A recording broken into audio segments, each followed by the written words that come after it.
FactTV presents 7 Bizarre Sex Facts. 7. Nazi Sex Dolls. It is easy to forget just what a horrifying scourge syphilis used to be. Today, the offending bacteria is easily cleared up with a regimen of antibiotics, but not so long ago, it waylaid whole generations. The late stages of syphilis ravaged the entire body and left victims brain damaged. Al Capone, a well-known sufferer, was said to be raving and disoriented toward the end of his life, with the mental capacity of a child. During World War II, soldiers consorting with prostitutes and acquiring sexually transmitted diseases like syphilis were a huge problem. In order to combat infections, Hitler had blow-up sex dolls made. The dolls, which sported a fashionable bob haircut, enjoyed a brief trial before the campaign ended. It's believed the last of the prototypes was lost during the firebombing of Dresden. 6. Impotence trials. Catholics tend to be extremely serious about matrimony, especially the whole "till death do us part" bit. The Pope's refusal to grant King Henry VIII an annulment led to the English Reformation.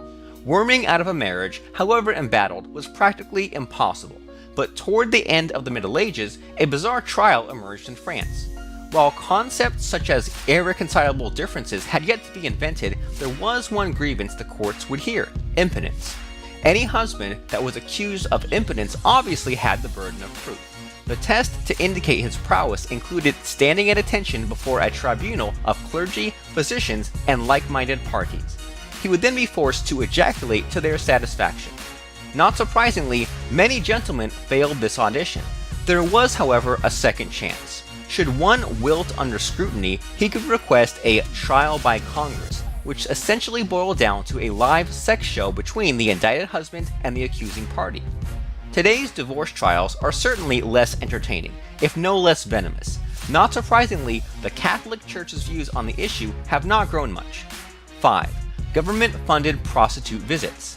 In an effort to give the physically disabled or impaired citizens the chance to experience sexual intimacy, the government of Holland has been known to provide them with a monthly stipend with which to visit prostitutes. The Netherlands is far from the only country that affords the handicapped subsidies for adult companionship.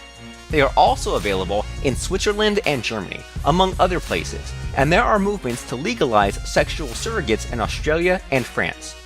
4. The Thunderbolt of Flaming Wisdom. We generally think of Buddhist monks living a very intense lifestyle of training and discipline, shunning earthly indulgences. But 500 years ago, a Tibetan monk named Drupka Kunli enjoyed the kind of sex life that would make Hugh Hefner seem like a virgin. The saint of 5,000 women.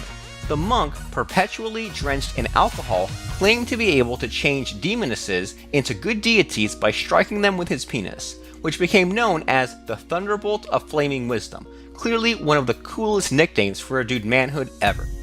3. Homophobia.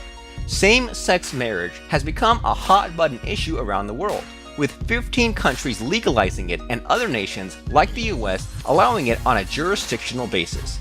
But in the Caribbean nation of Jamaica, gay, lesbian, and transgendered people dream not of happy nuptials, but of survival.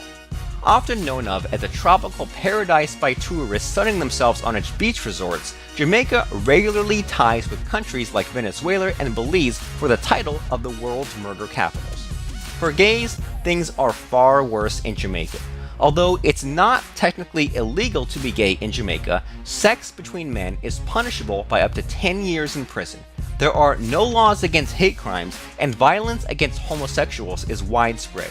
Police rarely investigate these attacks and put forth a purely symbolic effort.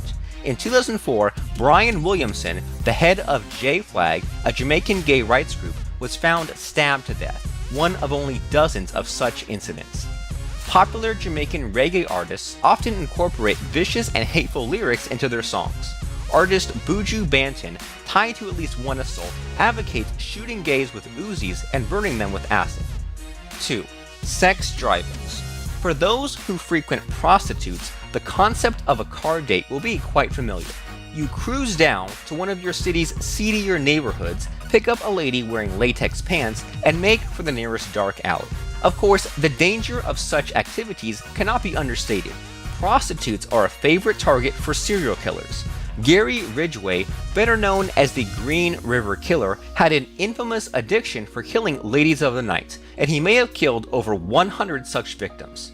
Sex drive-ins were first established in the Netherlands in the mid-1980s, spreading to Germany in 2001. In 2013, one even opened in Zurich, Switzerland. The facility resembles a row of open garages, where a customer can park his car in relative seclusion. Zurich's sex drive-in serves a number of purposes. 1. Porn and sex toys. As the birthplace of the Kama Sutra, that ancient chronicle of erotic love with its detail of acrobatic sex positions, one might assume that India would have rather liberal views on sex. This couldn't be further from the truth. In fact, the sale of pornographic materials or sex toys is considered obscene by the government of India, and under Section 292 of the Penal Code, their distribution is punishable by up to 2 years in prison for the first offense. Subsequent offenses can earn you 5 years in jail. Although it's a crime to sell porn in India, the laws regarding viewing it have been historically murky. Adult films have recently become quite popular in India. According to Google, internet searches for the word porn have increased 5-fold in the last 10 years. However, the rate of sexual violence continues to grow out of control in India, making international headlines, and there has been a push to ban porn altogether. Subscribe for more.